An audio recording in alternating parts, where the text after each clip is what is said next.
Well, the federal government is sending $350 billion to state and local governments, and it is giving states like Tennessee wide discretion on how to use the money. State Capitol reporter Gerald Harris talked with state leaders today about what they would like to see done with those dollars.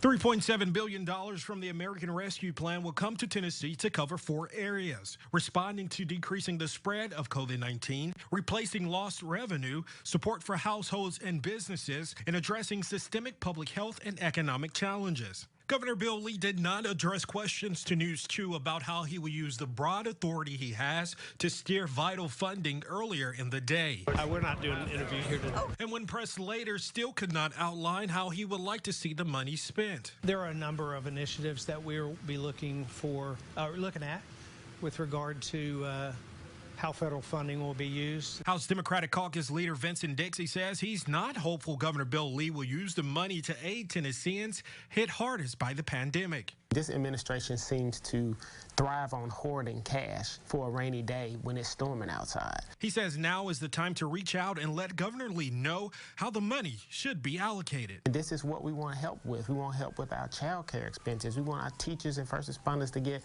a better pay rate.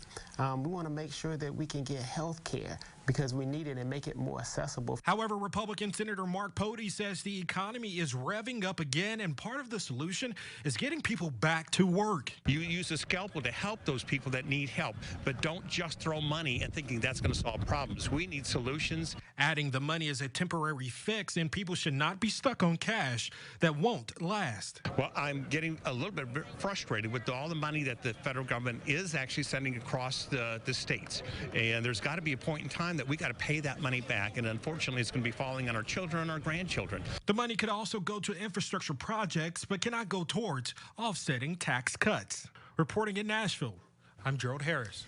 Some Democrat lawmakers say a special session should take place so legislators can have input on needs left out during the regular session. However, the governor says there are no plans for a special session.